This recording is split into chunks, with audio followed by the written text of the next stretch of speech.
warahmatullahi wabarakatuh. Innal hamdalillah nahmaduhu wa nasta'inuhu wa nastaghfiruh.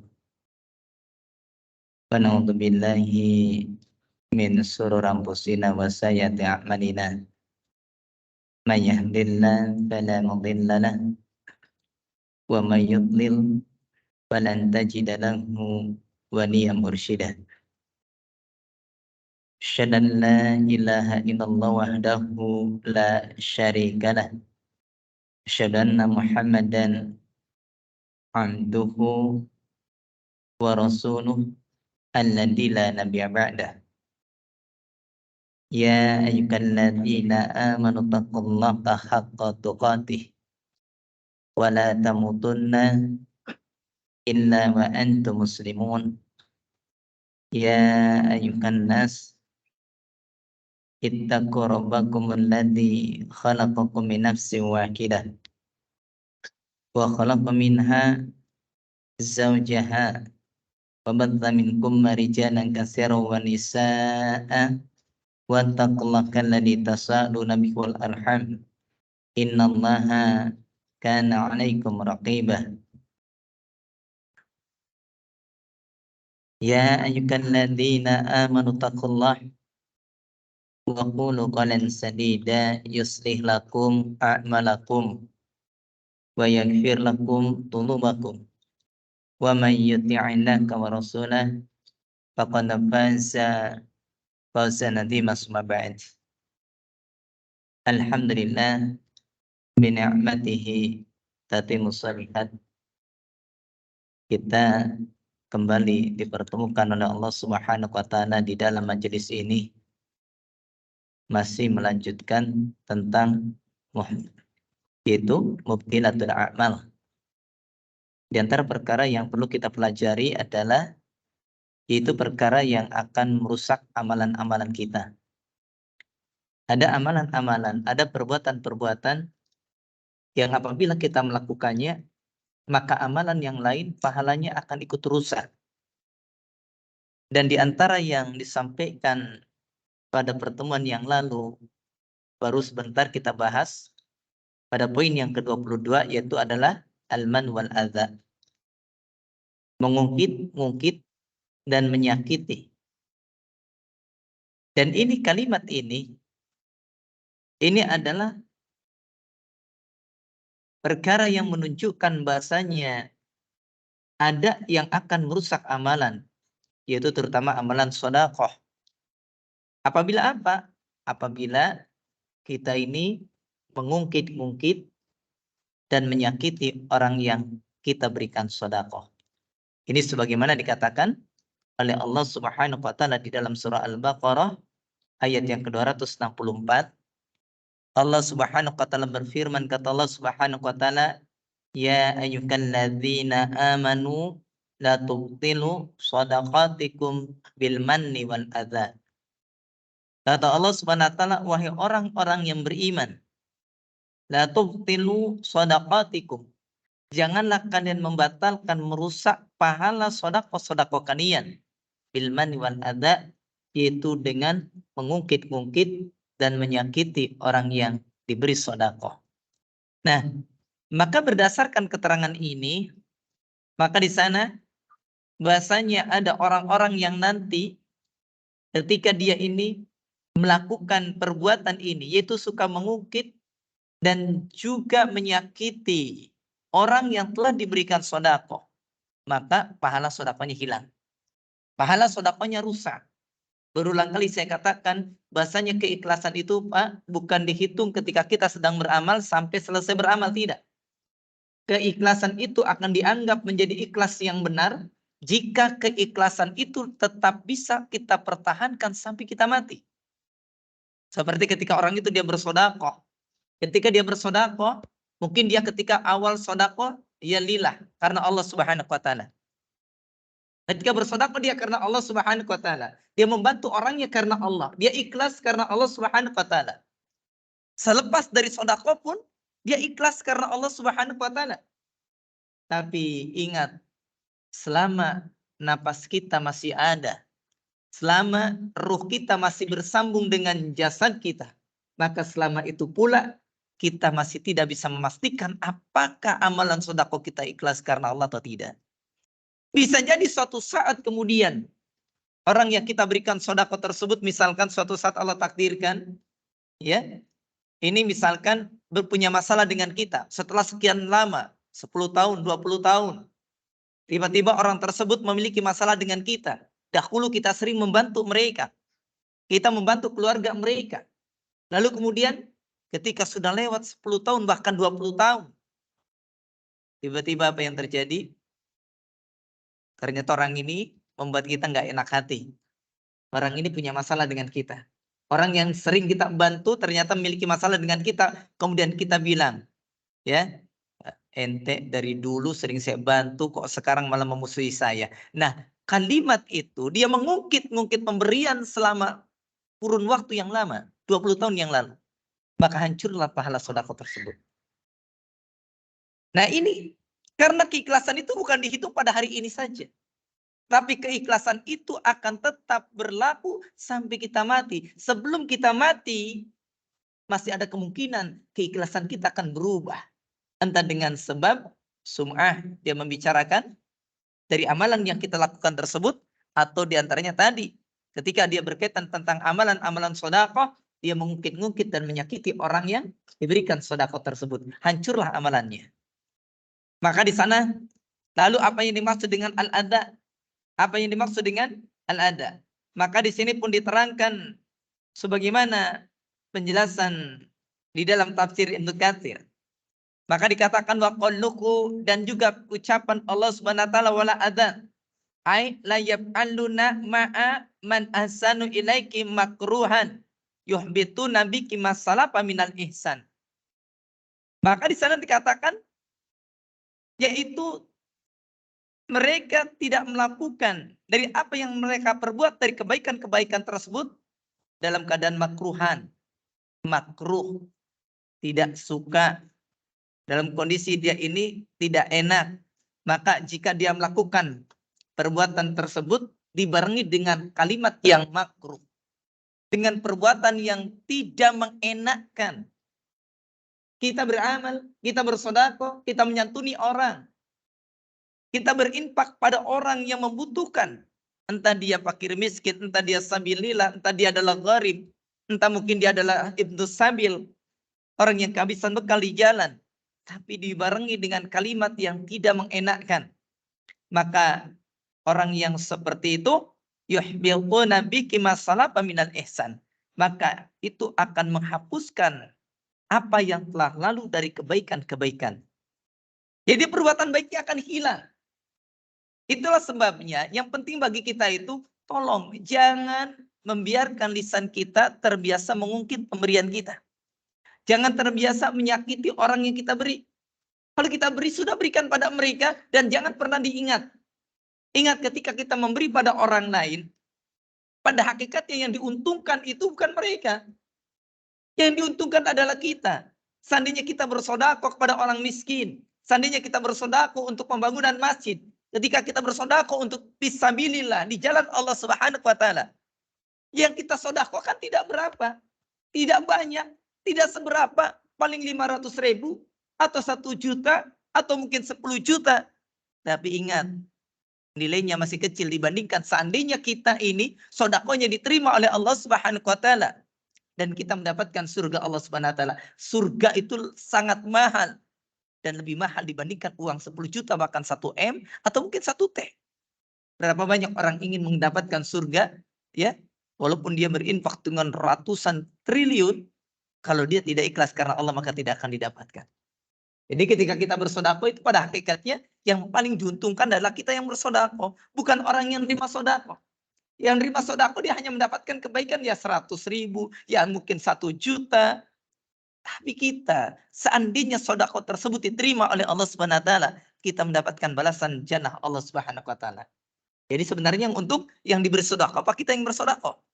Kalau ikhlas karena Allah, kita yang untung, ikhwan. Itulah sebabnya jangan sekali-kali kita menyakiti orang yang kita beri sedekah tersebut. Kita sedekah kepada anak yatim dan kita mungkin pada mereka. Kita sedekah pada fakir miskin, kita mungkin pada mereka, atau kita menyakiti, ini tidak boleh. Ya. Summa wa'adakum ta'ala al-jazza al-jazil ala dalik. Kemudian Allah Subhanahu wa taala menjanjikan pada mereka dengan balasan yang banyak ala dalik atas perbuatannya itu. Kalau dia bersedekah karena Allah, dia tidak menyakiti, dia tidak mengungkit-ungkit, maka Allah menjanjikan dengan adanya balasan yang lebih banyak. Lebih banyak, lebih berlipat ganda dibandingkan dengan apa? Dengan sedekah yang kita berikan pada mereka.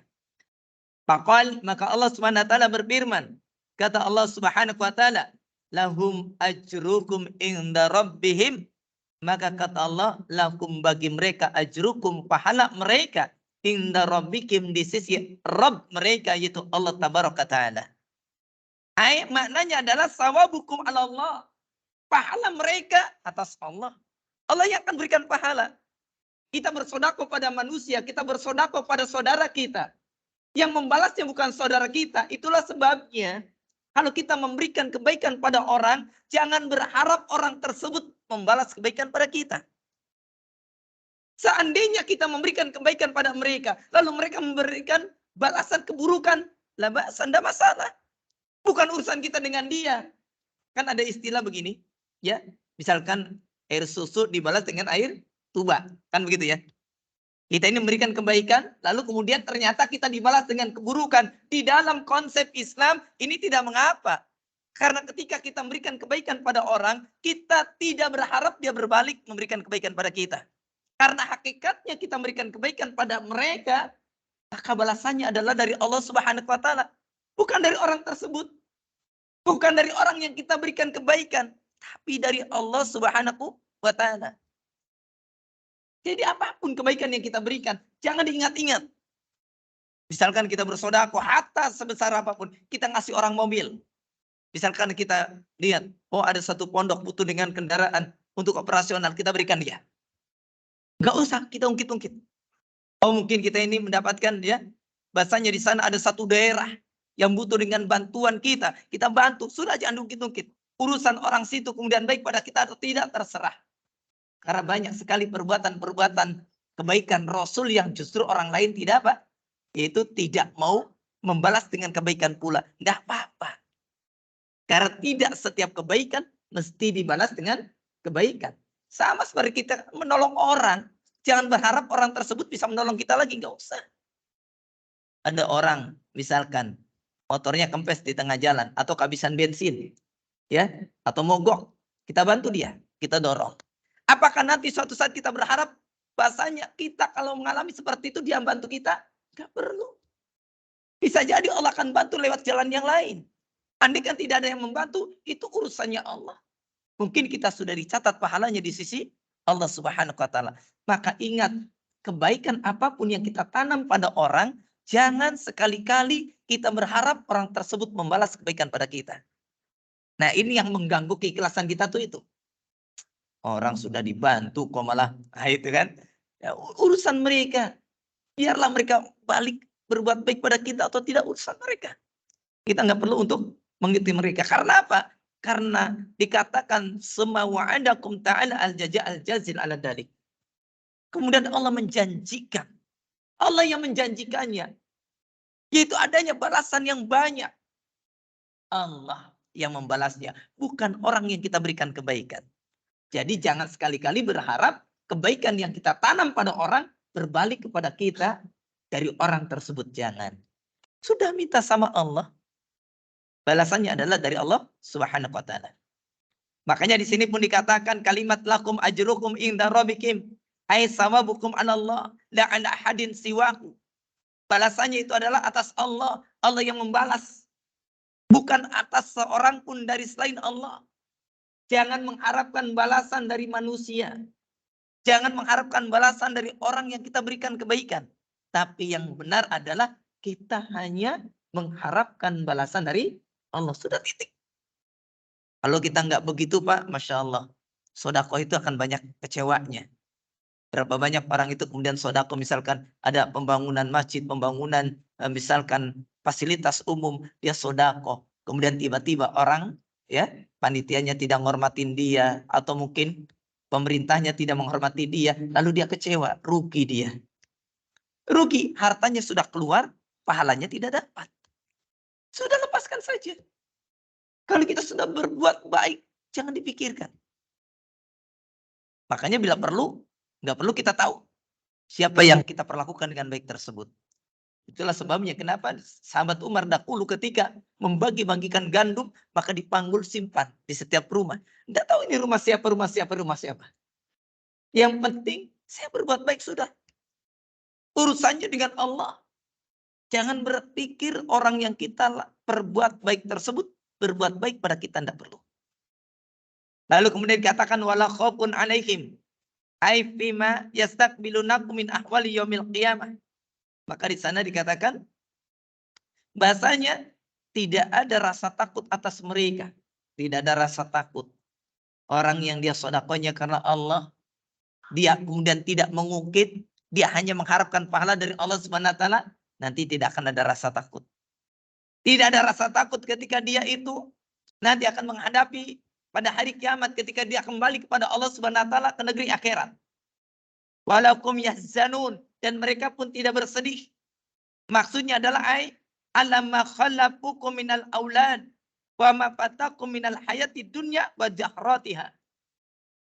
Yaitu dia pun tidak bersedih dengan sebab apa yang telah lalu yang dia tinggalkan dari anak-anaknya dan apa yang terluput dari kehidupan dunia dan juga perhiasannya.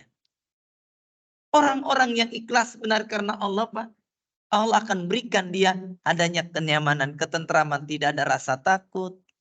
Dia pun tidak bersedih, Masya Allah. Dia tidak takut ketika menghadapi akhirat, ketika dia nanti mati menghadap Allah. Karena Allah berikan kabar gembira. Dan dia pun tidak merasakan kesedihan ketika meninggalkan dunia.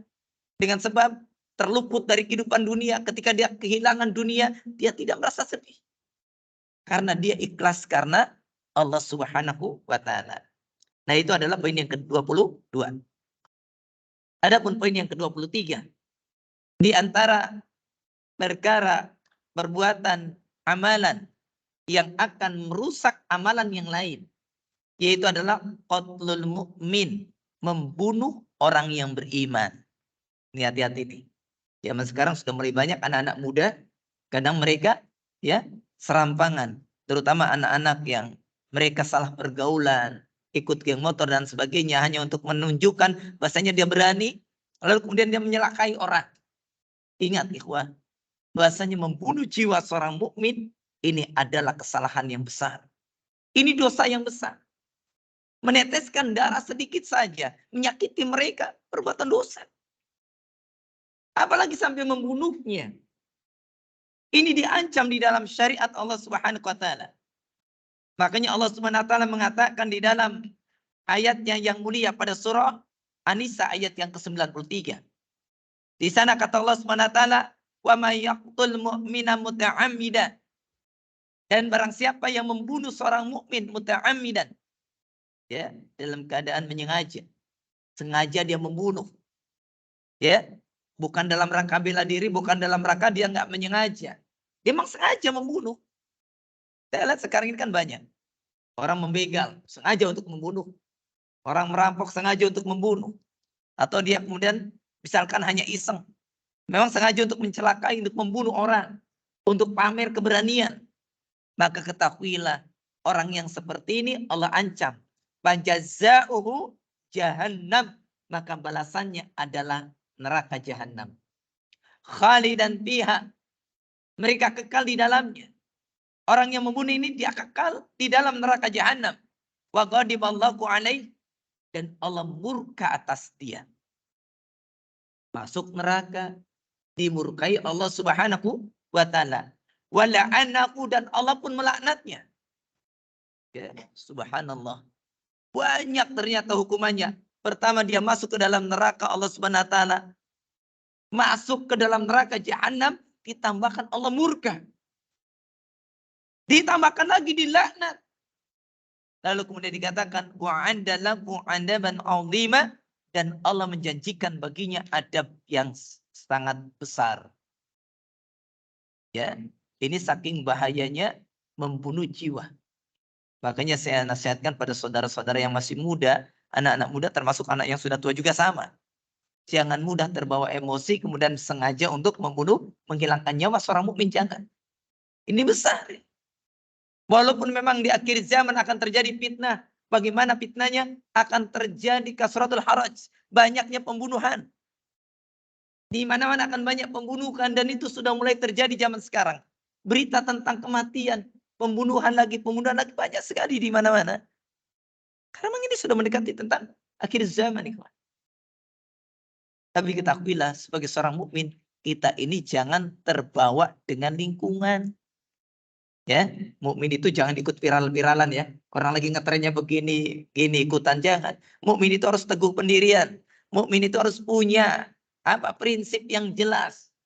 Jangan terbawa bagaimana menurut orang. Apalagi anak muda zaman sekarang itu banyak yang tidak punya pegangan. Banyak terbawa. Ya, lihat ya yang lain eksis di media sosial pengen ikutan. Sulit menjadi orang yang punya prinsip. Sulit menjadi orang yang dia itu punya prinsip untuk tidak terbawa kemana-mana. Ini sangat berat. Makanya pantas kalau anak muda dia kemudian tumbuh di dalam ibadah pada Allah Subhanahu Wa Taala, ini mendapatkan pahala yang besar. Yaitu apa? Mendapatkan naungan Allah. Ketika Rasul mengatakan sab'atun yudilluhumullah fiddil laudilla ila dilluh. 7 golongan. Yang di sana kata Rasulullah SAW akan mendapatkan naungan. Pada hari tidak ada naungan kecuali naungan Allah SWT. Maka diantaranya Rasul mengatakan sabuna sa'afi ibadatillah, yaitu seorang pemuda yang dia tumbuh dalam beribadah kepada Allah Subhanahu wa taala. Dan ini berat, ikhwah. Orang dewasa, orang tua, dia masih sanggup untuk berjalan sendiri, tapi anak muda tidak bisa. Anak muda itu sulit. Anak muda itu butuh komunitas. Anak muda itu butuh teman-teman. Mereka butuh untuk mencari jati diri. Makanya anak muda itu gampang diseret ya. Gampang dibawa.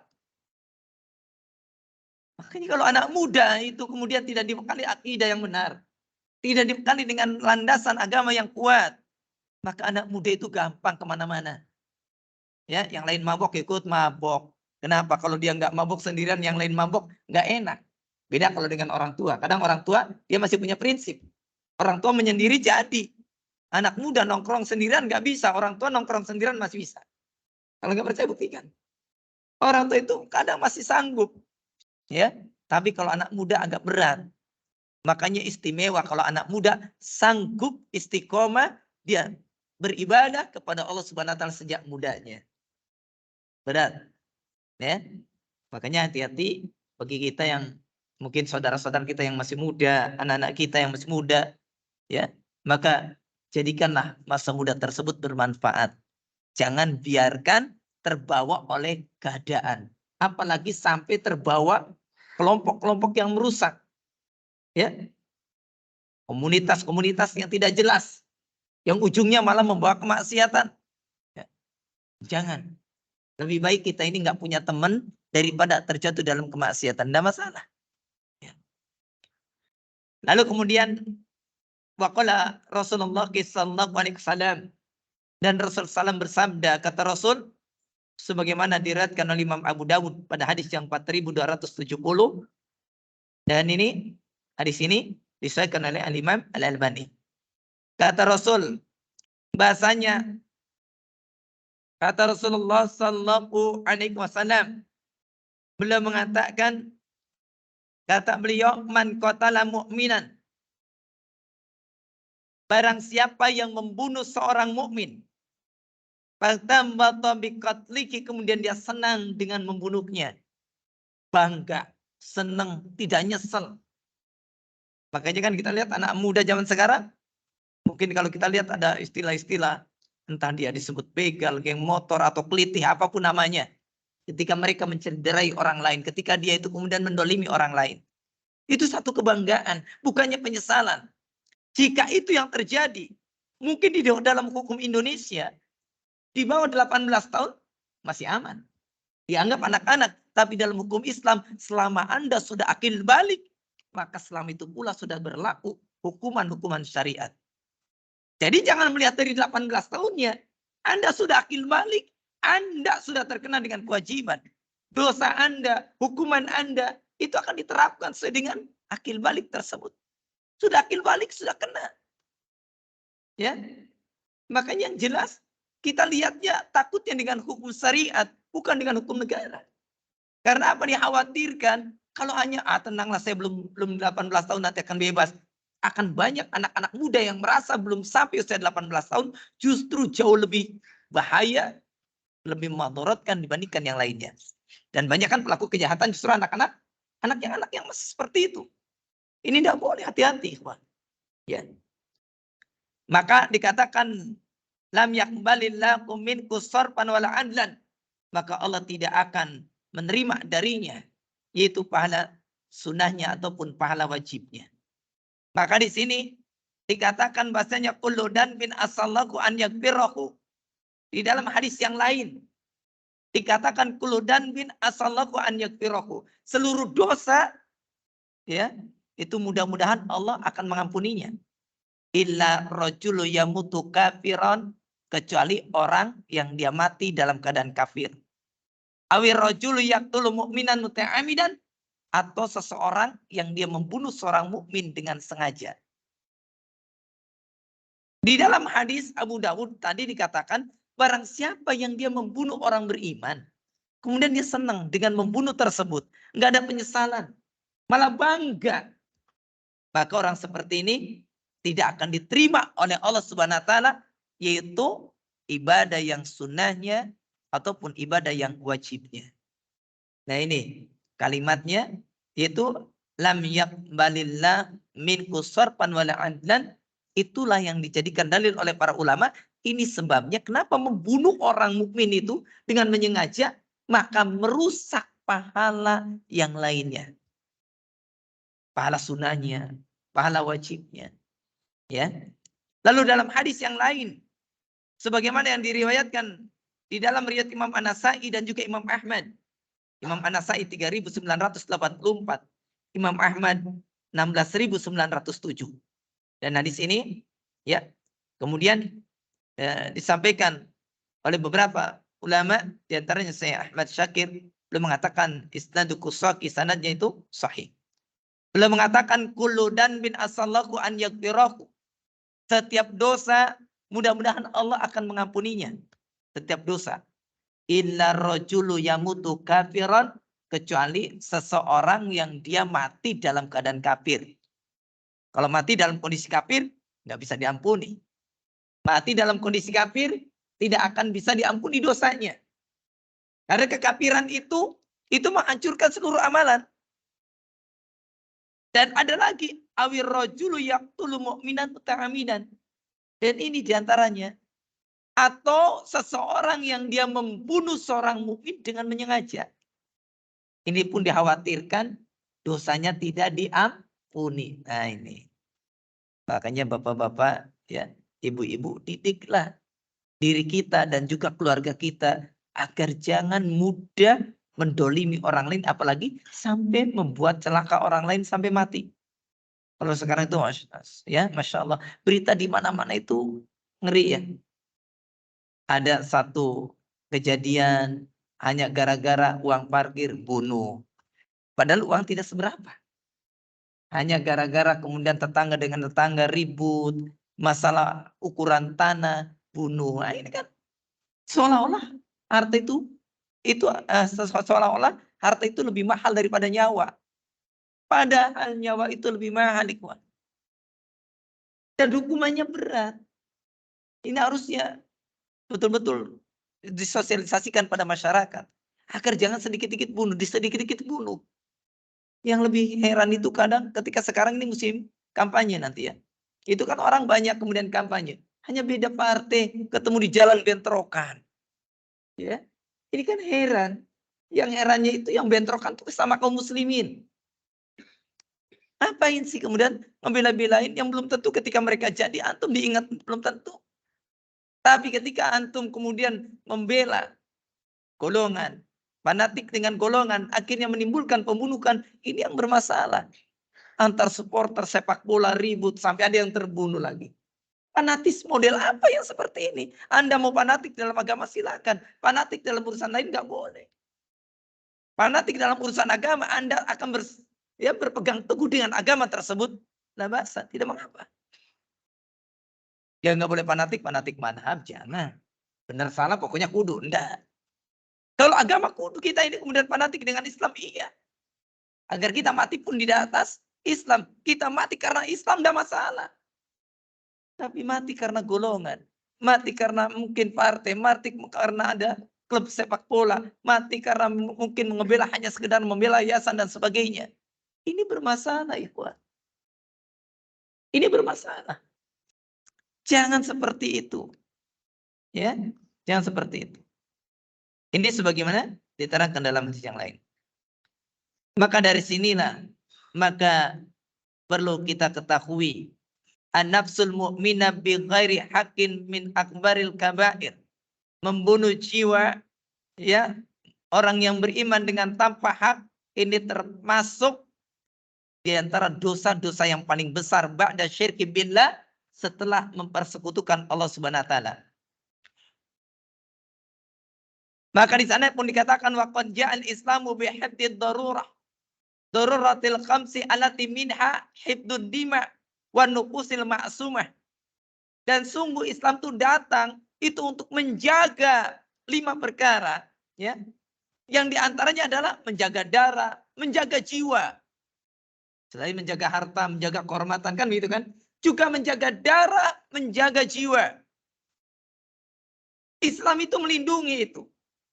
Tidak boleh kita dengan mudah menghilangkan jiwa orang lain. Tidak boleh dengan mudah kita itu kemudian menyakiti orang lain. Kalau orang kita zaman sekarang ini, Pak, terkadang bercanda pun membahayakan. Kita lihat orang bercandanya membahayakan. Kalau ada orang bercanda dengan senjata, akhirnya terluka, itu tidak boleh.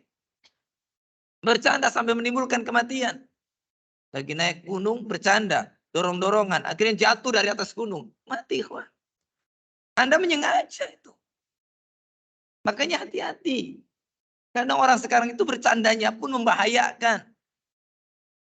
Jangan dikira ini bukan perkara yang besar. Karena Islam menjaga jiwa. Islam itu menjaga kehormatan. Islam itu menjaga darah. Jangan sembarangan, ya, melakukan perbuatan-perbuatan seperti itu. Maka wa fi hadal hadis yukhbiru Abu Darda radhiyallahu an.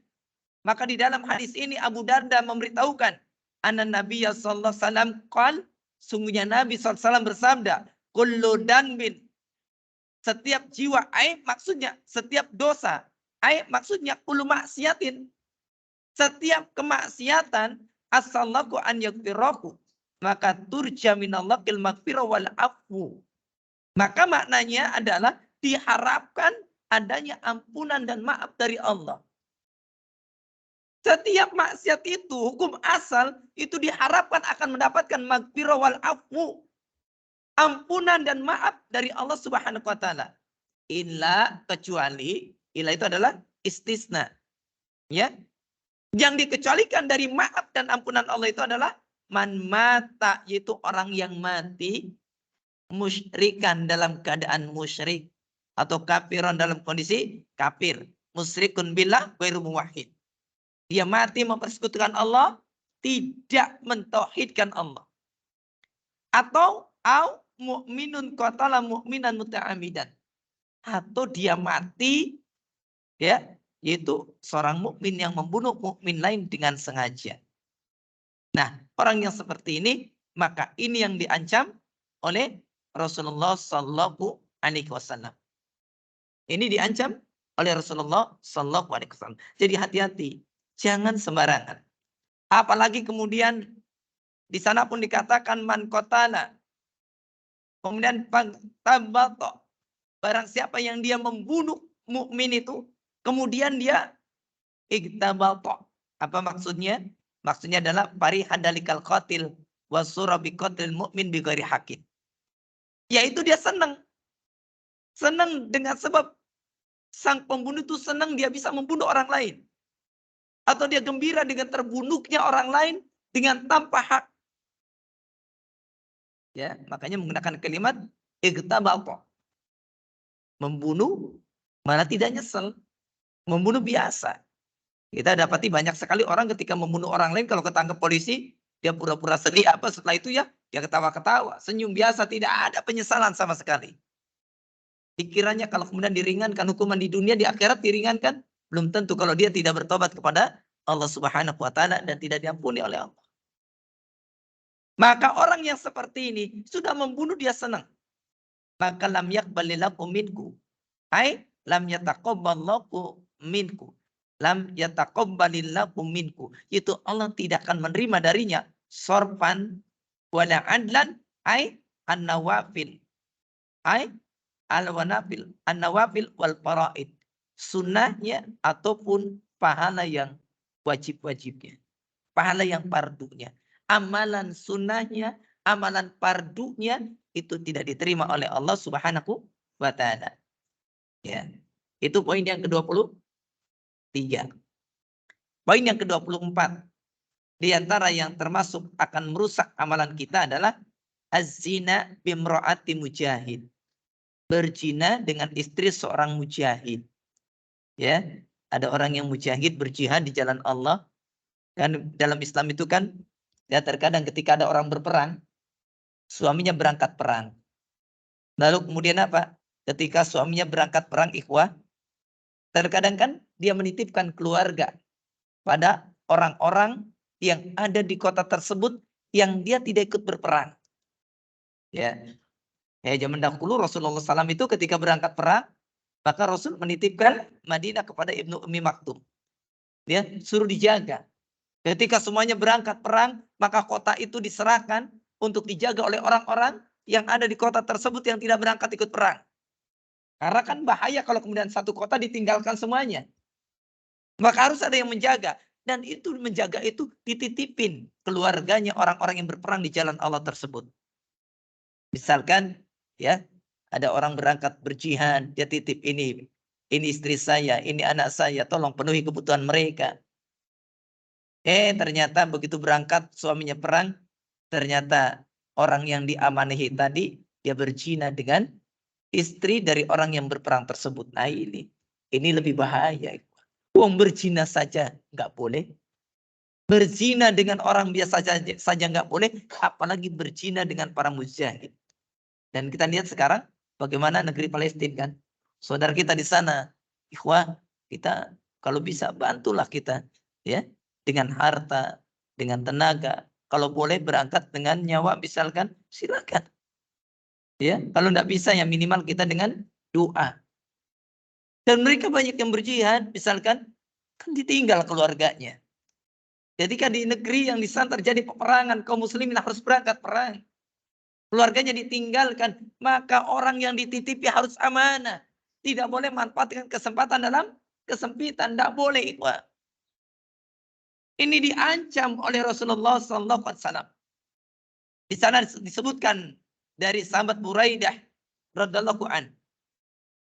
Beliau mengatakan kata sahabat Buraidah, beliau mengatakan qala Rasulullah sallallahu alaihi wasallam. Rasulullah SAW bersabda, kata Rasul, hurmatun nisa'il mujahidin alal qa'idina kahurmatil ummahatihim. Kehormatan wanita-wanita para mujahid yang berperang di jalan Allah itu seperti kehormatan ibu-ibu mereka bagi orang yang tinggal tidak berjihad.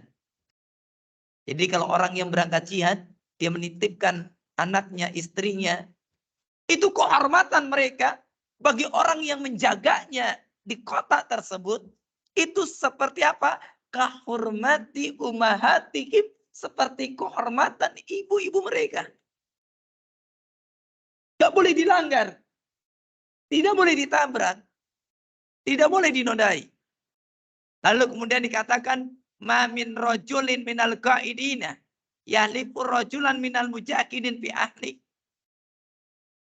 Maka tidaklah seorang yang tidak berangkat jihad, dia jaga di dalam kotanya, dia kemudian diberikan amanah dari orang yang berangkat jihad di medan perang.